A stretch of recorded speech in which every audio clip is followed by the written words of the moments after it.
All right, welcome to another episode of Talking Ball with Pat Leonard, here with a special guest, Trevor Sikkema from Pro Football Focus. He is the lead NFL draft analyst at PFF, also co-hosts the NFL Stock Exchange podcast. I'm sure you listen already. If you don't, check it out.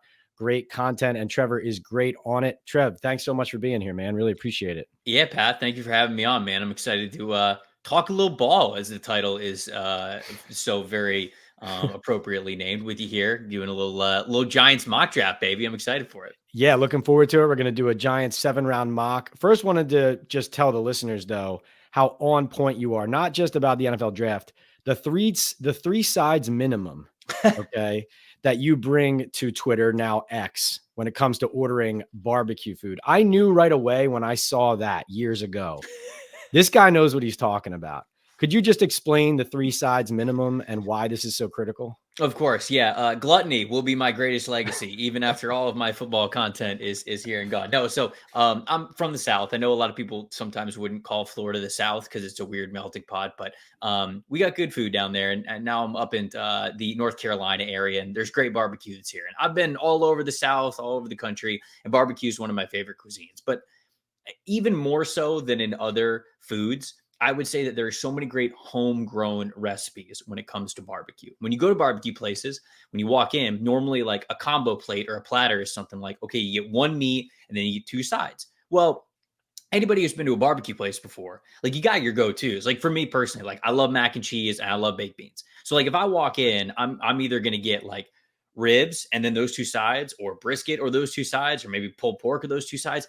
But I've often found out that as I've had different barbecue places around the country, a lot of the homegrown recipes are in the sides. So I always tell people, hey, get that extra side, because it allows you to get the 2 sides that you absolutely love, that you've been thinking about all day because you're going to go to a barbecue spot. But then if you walk in and you go, man, coleslaw looks really good here, or the cornbread looks amazing here, or just like something, some sort of side where you might see that this place does something really, really well, it's probably going to be a homegrown specialty recipe, and it simply empowers you to have some good food in your life, to maybe try something you wouldn't have normally tried. And I say the 3 sides because it allows you to pick the 2 that you're always going to get. And then it allows you to venture a little bit outside and pick something that you think might be a little extra. Now, look, some people love to go like 2 meats instead of 3 sides, or 3 meats instead of 3 sides. Hey, more power to you. But I know that, ordering some extra meat at a barbecue place is a little expensive. So we can't all be high rollers out here. So I just want people to experience good food no matter what. So honestly, the phrase was just kind of something that I came up with out of nowhere that's now a movement, and it's all about just trying some good food and some good recipes. Very much a movement. So mac and cheese, baked beans, is there a go-to third, or it just depends on the place, and maybe the waitress says, oh, we make great, collard greens or whatever it is, and that becomes a third? Is that how it goes? So that's what I try to do. I'll try to like ask, but honestly, the third side for me will typically, I think the ones I've ordered the most, either coleslaw, because I like coleslaw. I know some people hate it, but I like it. Yeah. And also like collard greens. Like, those 2, I feel like, are often my third side, is either collard greens or coleslaw. I respect it. Yeah, I agree. Mac and cheese, baked beans, cornbread, depending on the place, maybe you can't steer away, and then coleslaw, huge coleslaw guy as well. There we go. Love the 3 sides minimum movement. I'm a part of it. I'm a follower. We got to get you on like a food show, traveling around the country now, man. That's the dream. Step. That's all I'm doing. I'm just doing all these draft rankings to hopefully get Food Network to notice one day and just send me around the country to like take over for Guy Fieri or something like that. That's all I'm really trying to do here. I can't wait. I'll be a loyal viewer when that happens. All right, first want to tell the listeners about Bet Online, and then we're going to get right to our Giants 7-round mock with Trevor. Okay, Bet Online is your #1 source for all your summer sports this season, from MLB, golf, NBA, and NHL playoff stats. All the latest stats, news, and scores available to follow your favorite teams. Get the latest odds and lines, including the latest team matchups, player props, and odds on just about every sport out there. Head to the website today or use your mobile device to get in on the action. Bet Online, where the game starts. And Trevor, obviously, we start with the #6 overall pick. That's what the Giants hold after a difficult 2023 season. A lot of talk that they could take a quarterback, that they could trade up, wide receiver, offensive line. I put it to you. What do you think, as we sit here and now, mid-April, about what the Giants are going to do with the #6 overall pick? I think there's a realistic chance that they trade up. I really do. Because I think that this team is going to be eyeing a quarterback. And I just don't know if they're going to be able to sit at number 6 and get one of the big 4, which is kind of crazy to say that we're going to get 4 quarterbacks picked within the first 5 selections in the NFL draft. But there's so many teams right now that are starving for quarterbacks. All 3 of the teams that are picking at the top are starving for quarterbacks. So it's hard to think that they're going to go anywhere else. I think there's a little bit of a debate when you get to, okay, whoever QB3 is going to be on the board, whether it's Jaden Daniels, whether it's Drake May, does Marvin Harrison Jr. kind of come into that conversation? But still, I mean, if you're the Patriots sitting there at number 3, how are you going to pick a wide receiver with nobody to throw in the football? Like, it's hard to really do that, especially watching what this team went through last year. So I got to think that 3 quarterbacks are going off the board 1, 2, 3 in this draft. Then you got Arizona sitting at 4. You got the Chargers sitting at 5. Both of those teams, in my opinion, would take good players at those spots, but I think both of them want to try to trade out. We saw what Monty Ossenfort, the general manager of the Arizona Cardinals, did last year in his first year as the general manager, moving back from 3 to 12 and then 12 to 6. And they picked a player at 6 that they probably would have picked at 3 anyways, and they got an extra first-round pick out of it. So that his juices are flowing, trying to think that, hey, maybe I could pull that off again. And then, of course, the Chargers, I think new regime, Jim Harbaugh's in there, Joe Ortiz, the new general manager. They're just trying to get their guys on the team. So they want more picks anyways. So the Giants then come into play at number 6 because I think they're going to be very active to call up to probably specifically the Cardinals at number 4, just because, the Vikings are the talk of the town with 2 first-round picks for them to be able to move up to that spot to go get a quarterback. Denver, we talk about how desperate they are, which is Jared Stidham and Ben DiNucci on the roster right now. They need to get a quarterback to invest in. The Raiders at 13. So there's a bunch of those teams that are picking right outside of the top 10. They're certainly eyeing a trade up. But the Giants can say to the Cardinals, we can give you a pick where you're not guaranteed Marvin Harrison Jr., but you could be guaranteed Rome Odunze or Malik Neighbors, and those are 2 really damn good receiver prospects. So you could get a little bit of extra draft capital while not moving too far back to see which wide receivers are here. And heck, Arizona could sit at 6 and then maybe want to trade back again if that's something that they want to do. But I think the Giants are going to explore all of those options. I really don't know if the deal ends up getting done, because you think Minnesota can offer you the best deal when it comes to first-round picks, because you can get 11 and you can get 23. But the Giants can certainly offer something that the Vikings can't, and that is pick number 6. So that, to me, is a giant toss-up in this entire equation. But if they sit at number 6, I think it's going to be whoever is highest on their board and whoever is left between Marvin Harrison Jr., Malik Neighbors, and Rome Odunze. That's what I believe is probably the most likely to happen for the Giants. And if they sit there at 6, I think they'll come away with one of those stud receivers. All right. So you think they're going to try to continue to be aggressive in moving up for a QB, but in this mock we're doing now, you have them staying at 6 and taking whom?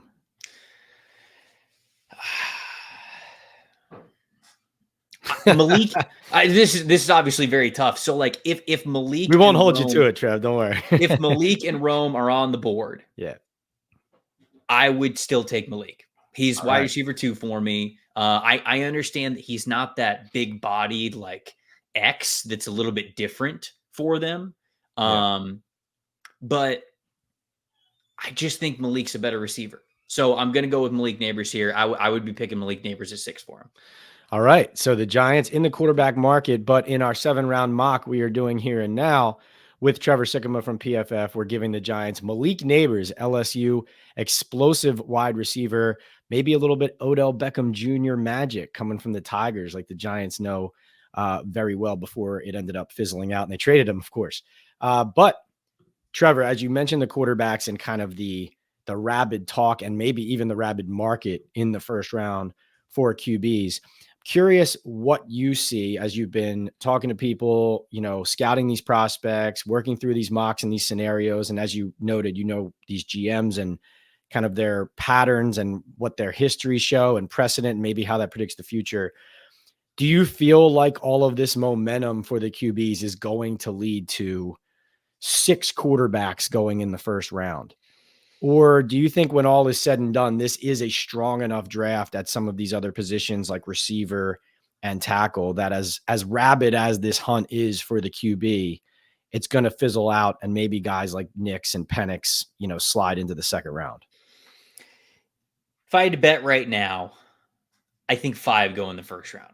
Okay. I think 4 go pretty quickly. And then I don't know if that 5th one's necessarily going to be to Denver at 12 or Las Vegas at 13, or like one of those other teams needs a quarterback there. But I wonder if maybe one of those teams would trade back up into the back end of the first round. Now, it'd obviously be very difficult for Denver or Minnesota to be able to do that. But, Minnesota could sit there and, if they don't get JJ McCarthy, then they'll probably pick best player available at 11. And then at 23, they could pick one of Michael Penix or Bo Nix. And so I think there are a handful of realities where one of those other quarterbacks, and when I say one of, again, I mean Michael Penix Jr. or Bo Nix, I think they can go in the first round. I'm not convinced that it's going to be like 2021 was, where we got 5 in the first 15. I think it will be, if we get that 5th one, which again, if I had to bet right here, I would say yes, because of how desperate a lot of these quarterback needy teams are.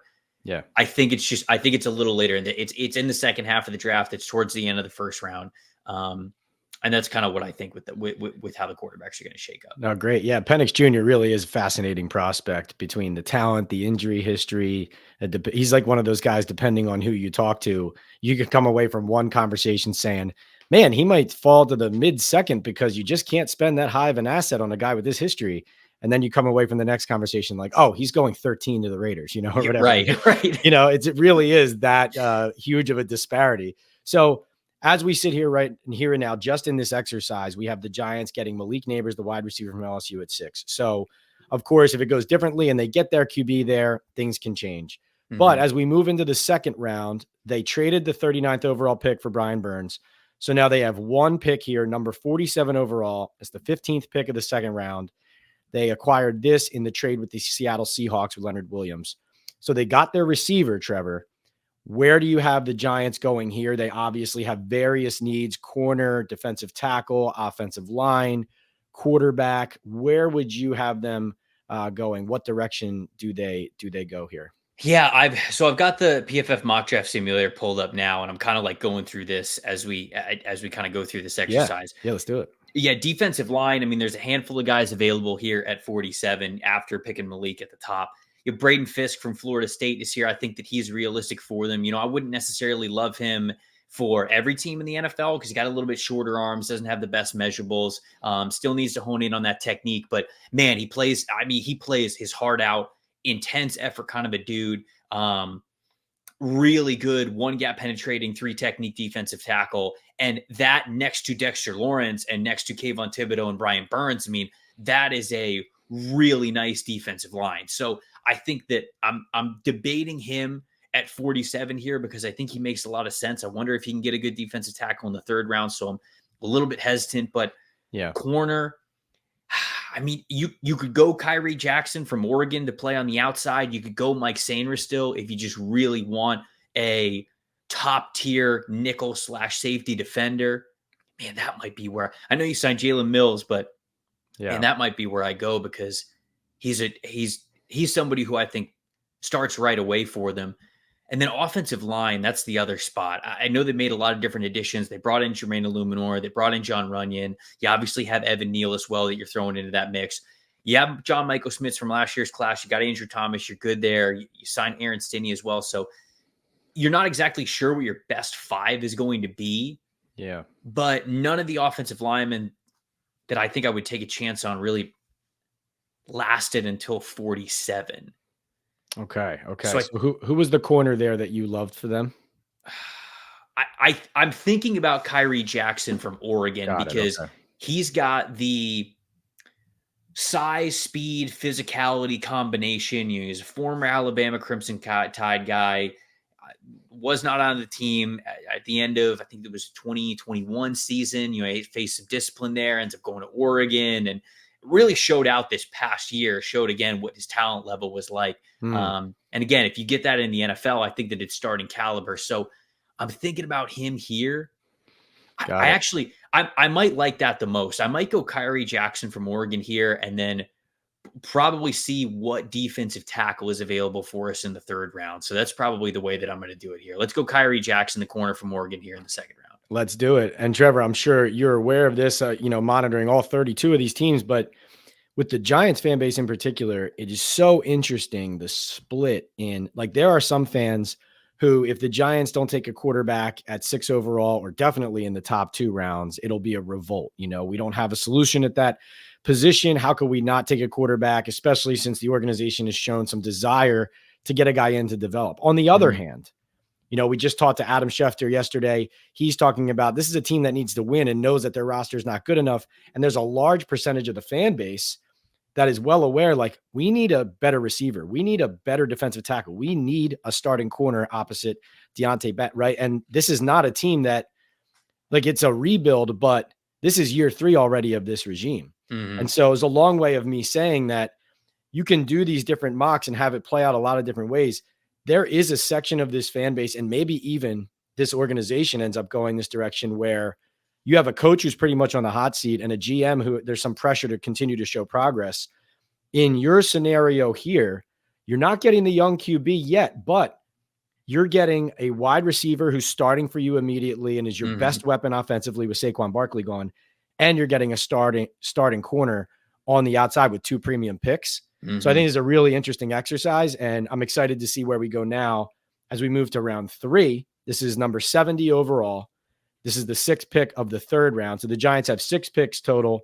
And so now we have a receiver, Malik Neighbors, and we have, what was it? Kyrie Jackson? Kyrie Jackson. Yeah. Kyrie Jackson from Oregon. The corner from the Ducks. So where do we go in round 3 if we're Joe Schoen and the Giants here? Okay, so I actually really like how this fell, especially because the Giants have another pick at 107, and I think you can get an offensive lineman around pick 100. There's a lot of really great, versatile, especially interior offensive linemen in this class, and if you want one, especially given all of the moves that they made in free agency with Luminor and with Runyon and bringing in Stinney, like, you've got a lot of flexibility there. So either you don't believe in those guys a ton to start and you're drafting one basically at like 47, or I think you can wait. I don't know if the third round is going to be the sweet spot for it. Instead, I look toward defensive tackle.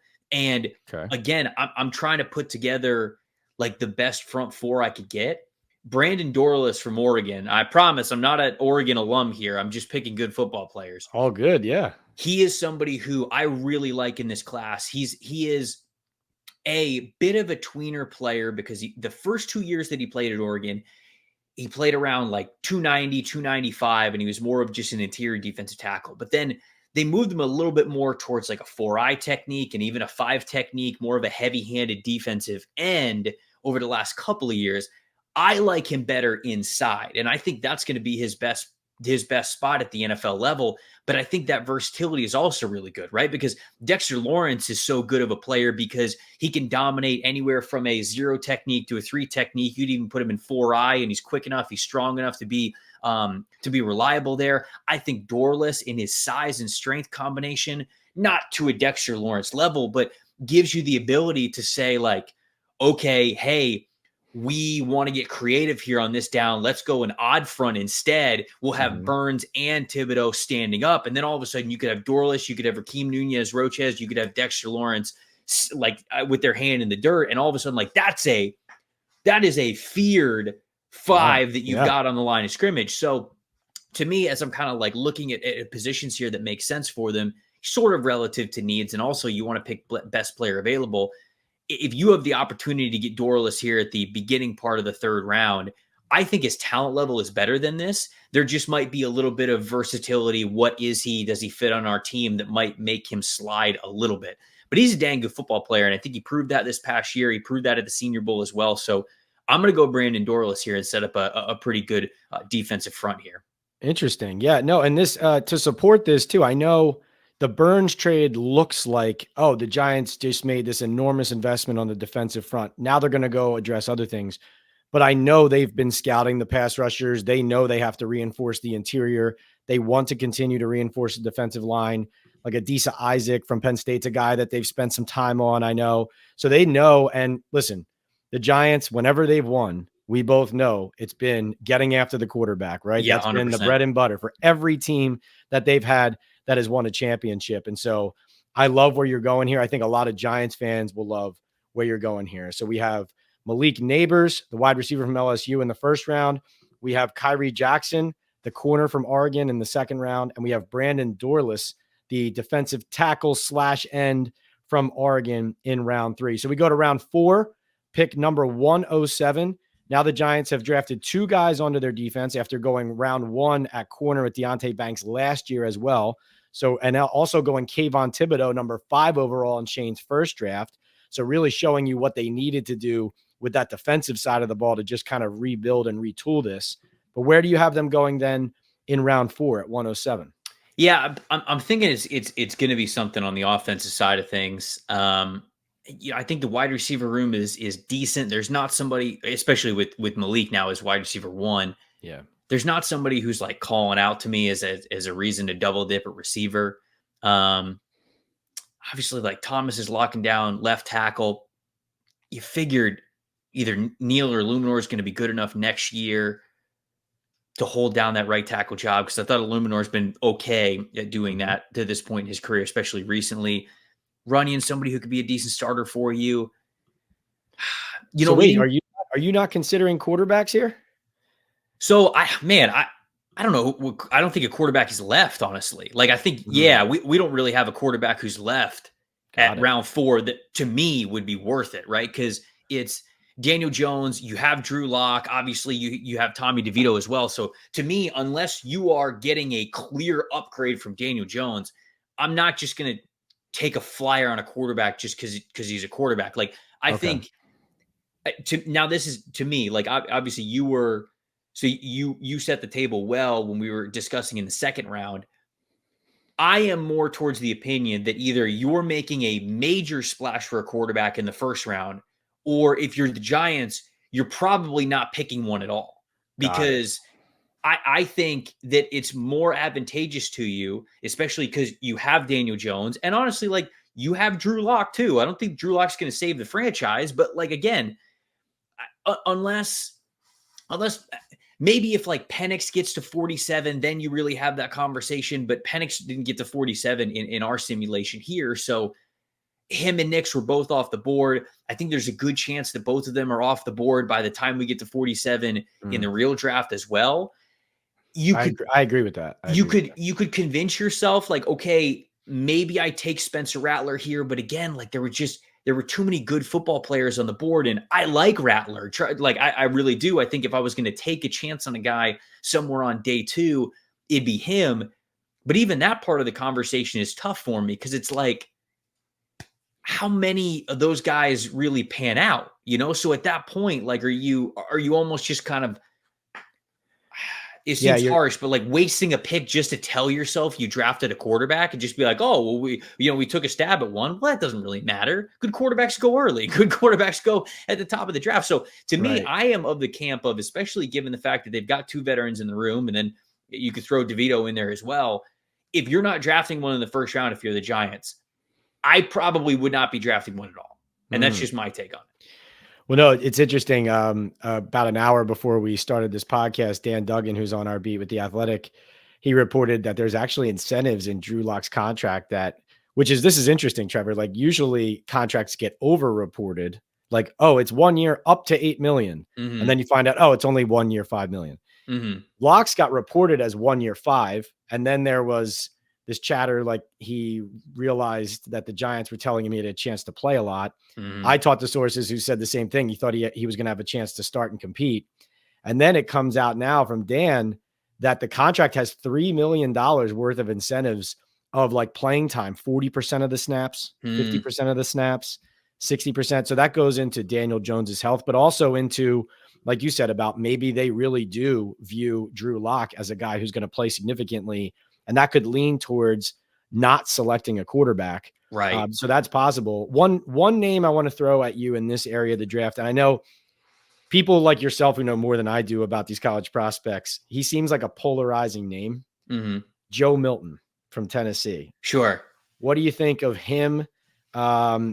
in general, and also like in this area where we're talking right now in this 4th round, 5th round for a team like the Giants as a developmental guy? This is where I kind of think he goes off the board, right? 4th, 5th round. Okay.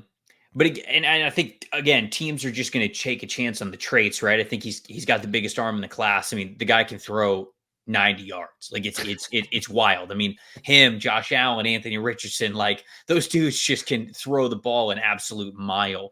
Yeah. The thing with Joe Milton is he's now had multiple times to become a starting quarterback at the collegiate level.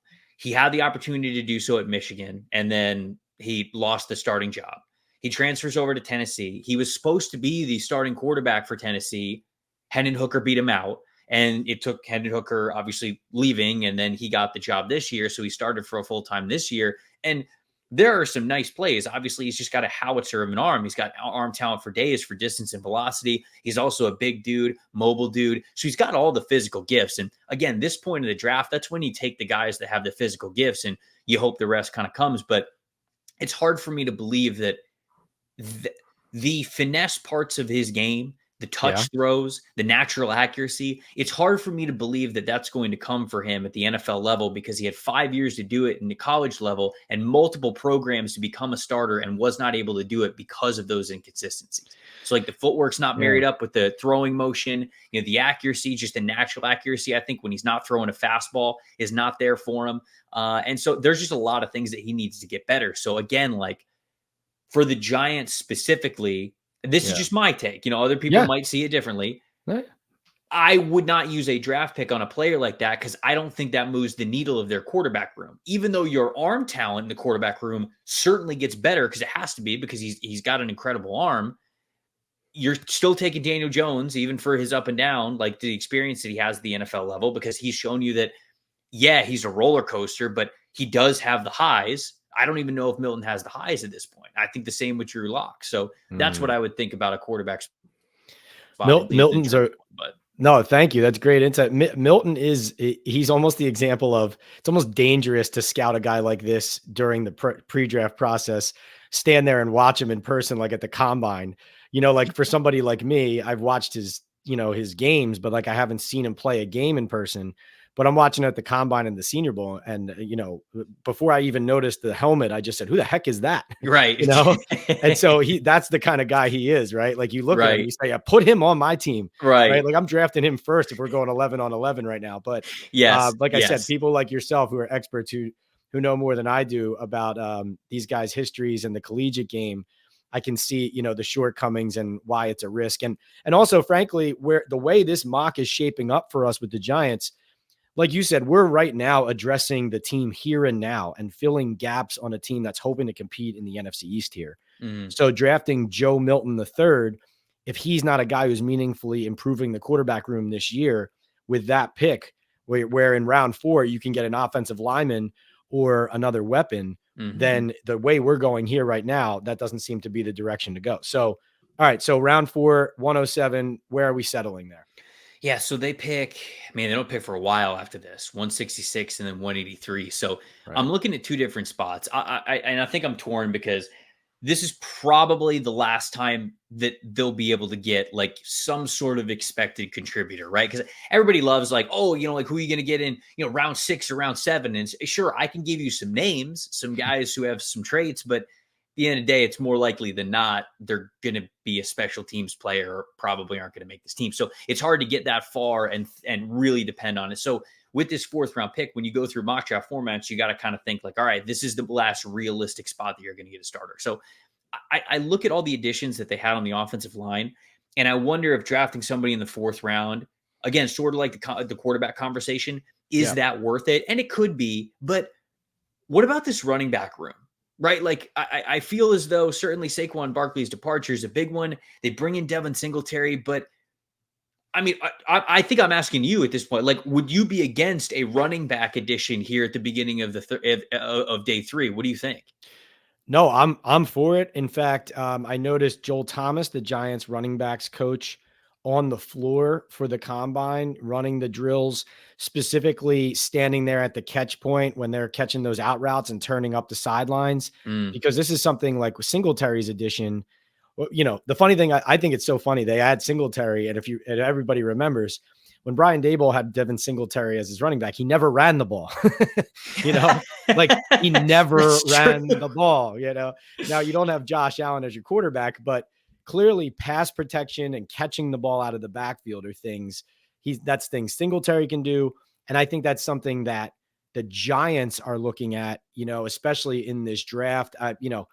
Bucky Irving from Oregon. I mean, that would be a third Oregon player. Marshawn Lloyd from USC is a guy I know they like.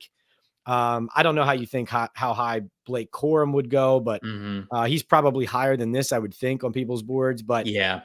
definitely, like, I do think they did add the kid. Oh, his name's escaping me. They just added a kid from South Carolina, a young guy who had been a transfer from Columbia, but not a lot of production from him in college. So I guess my answer to you is yes, let's give them a running back here if there's one you like, because they need more weapons. And even though we already got Neighbors, Singletary, I think ideally is a complement in a well-rounded backfield and not just like a bell cow guy. Yeah. So unfortunately, Marshawn Lloyd in this simulation went one pick before we got on the board. So that's just kind of how it is. So I think you could throw Marshawn Lloyd in this conversation again. If you get him around this range, I think that's really good value for the type of athlete and playmaker that he is. Of the running backs that we have on the board, there are three that really stand out to me that I think the Giants would love. One of them is Ray Davis from Kentucky, who I think has really nice vision, really good one-cut ability, sees the field well, really compact build, can run through tackles. I think that he is just a very, very solid football player.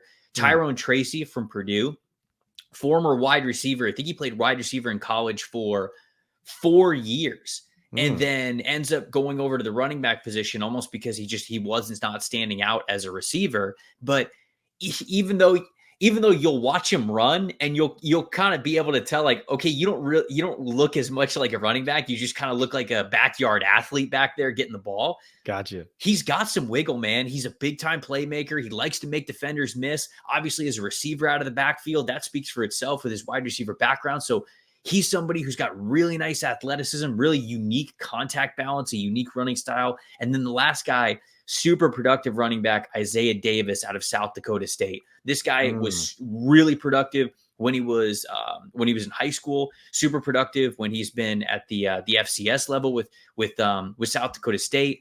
He is I got his mock draftable up here, 77th percentile in height, 65th percentile in weight, 60th percentile in wingspan and arm length, massive hands, 97th percentile in hands. And then as an athlete, he's right around the middle of the pack, but like weight adjusted, I think he is a good athlete. I think he's got some really nice finesse for a player of his size. I think I'm going to go Isaiah Davis here, even over Ray Davis, which kind of goes contrary to my rankings as they currently stand. But I like the idea of Davis being an early down back with Singletary. I don't know. I feel like they're going to love his size and his overall finesse game that he has. And it's a little bit more polished than that of Tyrone Tracy. So any of those three backs, anybody out there listening to this, you could pick one of them, whichever one's your favorite. I'm going to go Isaiah Davis here from South Dakota State. And Irving is off the board here from Oregon. Yeah, I think he went off. Yeah, because he would have been fantastic. I would have loved him, but he's pretty high on my rankings. So he goes decently early in mock drafts, but I still believe I love him. I love that player. I do too. Third round, fourth round is definitely within within the realm of possibility for Bucky Irving. So you could certainly pencil him in here as well. Awesome. All right. So we got two weapons for Daniel Jones / Drew Lock so far: Malik Neighbors, Isaiah Davis, as well as Kyrie Jackson, the corner from Oregon, and Brandon Dorless, the defensive lineman from Oregon, in rounds 2 and 3. So 2 picks left, round 5. I believe they're at 166. So this was related to the Brian Burns trade. They ended up moving down in that 5th round, as well as trading away that number 39 overall in the 2nd. But they do have a pick in the 5th round still. It's 166. We've done 2 players on defense, 2 on offense, and now we're in the, as you were saying, the special teams / developmental / let's see where we can reinforce this roster. Where would you like to go for the Giants here? Yeah, I like some of the offensive linemen that are still on the board here.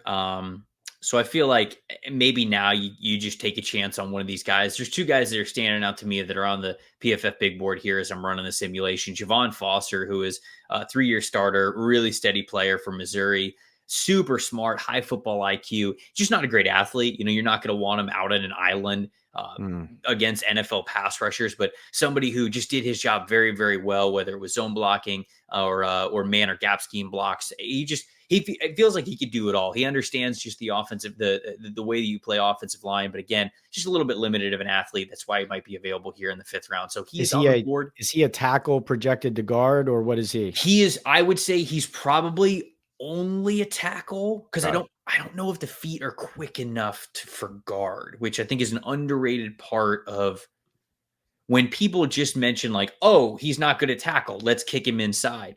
You've got to have quick feet to be able to move well enough at a successful level as an interior offensive lineman. So I don't know about that, but there is another player, Walter Rouse, a little bit of the same story, experienced offensive tackle, experienced left tackle from Oklahoma. I think he's also probably just an offensive tackle, but you might be able to get a little bit of versatility out of him. I liked him a lot when I saw him in person at the Shrine Bowl. So let's go. Yeah, let's just take a swing at an offensive lineman, get a young developmental guy in there. Walter Rouse. Let's go with him from Oklahoma. Walter Rouse from Oklahoma. Yeah, I think especially hiring Carmen Brasillo, the offensive line coach from the Raiders. Giants liked what he did with some developmental guys in Vegas, and then just getting guys into the right spots, kind of forming a cohesive unit. I do think that as many times as I go through these rounds and through the Giant scenarios, no matter what happens at the top of the draft, I keep coming back to where you just came to in these late rounds, is trying to take a flyer on, like you said, don't take a flyer on a quarterback who's not going to help you here. Maybe you're taking a flyer on an offensive tackle that your new offensive line coach can develop, and a year down the road, he's helping you and he's plugging and playing. So Walter Rouse, Oklahoma, in round 5. So we've got a receiver, a running back, an offensive lineman, a D tackle, and a corner. So we can pretty much go in any direction here. I know the Giants maybe could reinforce safety. We've got Darren Waller may have retired, so it could be tight end. It could be reinforcing one of the positions we've already hit, because as you noted, the offensive weapons, especially without Saquon Barkley, even with adding Neighbors and Davis, still could be wanting. So where are you going with the Giants' 6th and final pick in the 2024 NFL draft in this simulation? Yeah, I look at tight end, and I feel like that makes a lot of sense for me here in round 6, because again, like, tight ends are core special teamers. Now, the Giants depth chart, as I'm looking at it, you got Darren Waller, you have Daniel Bellinger, you got Chris Manhertz as well, Jack Stoll. So like they've got a lot of tight ends. Yeah. So I wonder if that would be, could be redundant here. Yeah. Yeah. It would just be counterproductive. Well, one thing I didn't mention, and I'm springing this on you, but maybe there's a guy that comes to mind, maybe not, but with this new kickoff rule, like we've seen, the Chiefs went out and got a rugby player, right?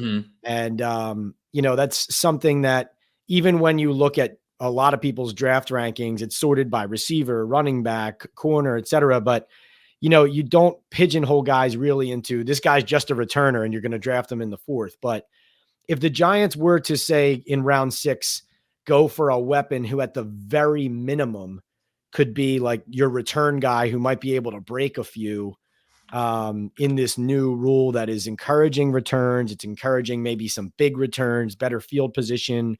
Maybe you beat one tackle or get through one block and you're gone. Is there anybody that comes to mind for you in a later round, or maybe somewhere else in the draft, even that like a team like the Giants could take a flyer on? Yeah, look, I think that is going to be a selling point for a lot of these. Like you mentioned Bucky Irving. Like, Bucky Irving is somebody who I could see that sort of role for. Blake Corum, Anais Smith, the wide receiver from Texas A&M. Like, it's just going to be guys who have really good vision for space, and making guys miss an open field. Those forced missed tackles per attempt averages that we have. I mean, I think that that's going to be a major metric that you're going to look at. And I think that that's going to have a good correlation to guys who would be good kick returners and good returners with these new rules.